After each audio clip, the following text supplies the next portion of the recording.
Hello hello hello. अरे ना ई बका जयमाला के टाइम हो गइल बा। अरे का रे तोरा दूल्हा के त देख लेनी रास्ते में बड़ा सुंदर बाड़ा। अरे आओ ना ई का बजाओ तेरा बंद करो ना बजाई। अरे बड़ा बेवफा बड़ी रे। अरे आओ ना आजे भरनु बानी तू हमरा के देख ली और हमू तोहरा के देख ली तोरा दूल्हा के देखे के आवतनी गमवाहला गाना बजावतनी पी पी के मर जाए। तोरा दूल्हा के देखे के आवतनी गमवाहला गाना बजावतनी जान चल जाए पुछोड़ गिरे अखिया से लो जान चल जाए पुछोड़ गिरे अखिया से लोर हम प्यार करके मन बनी भकू भकू भकू भकू। अरे जानो भी से आवा ना भाग चल जा। अरे बुझत काहे नहीं खो बदनामी न हो जाइगो तू फोन रख पहले आवा फोन रखो फोन रखो ए जाना मोर माला के बेर हो पता फोन रखो ए जाना मोर माला के बेर हो पता दूल्हा आ गइले साथ जावा पे हमके जाए तो ना देर हो खाता। हम जातनी सब लोग बुलावत तू जल्दी तैयार होके आवा। प्यार करके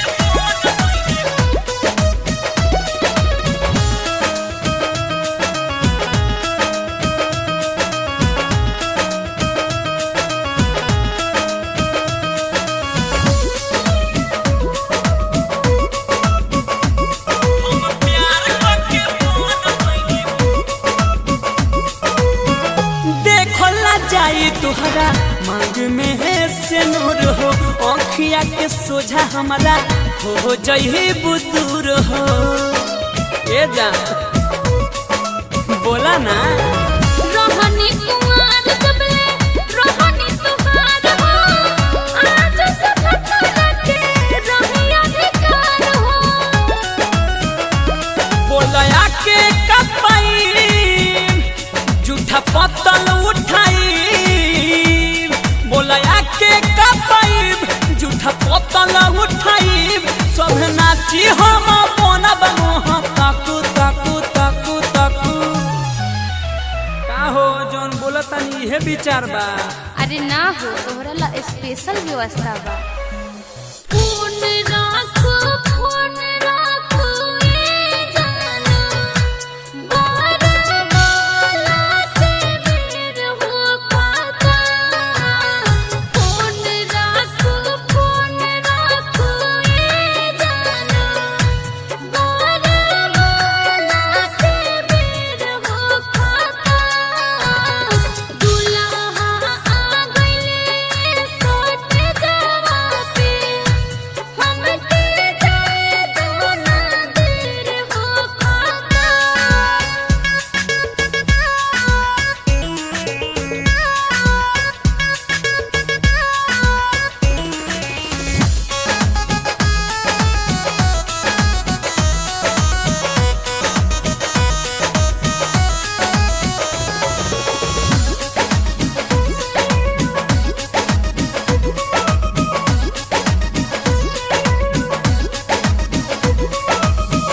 बिगड़ल बहुलिया देखो देहिया के दासा हो जाई लफड़ा वही जा पहले बहानी नासा। का तू फिर आज पियले बाड़ा आई हेट यू का हेटी के बढ़िया आई हेटी मतलब घेवड़ा। जाइन से पहले रसिक दे हो बधाई सलफत खत याद ले हो कॉपी। प्रभा हो तू हमार ससी कहे बार बार प्रभा हो तू हमार ससी कहे बार बार लागे प्यार में ना होगा पास पप्पू पप्पू पप्पू पप्पू। अरे पगला, एक न एक दिन तो ये होना ही था। मेरे किस्मत में तो रोना ही था। फोन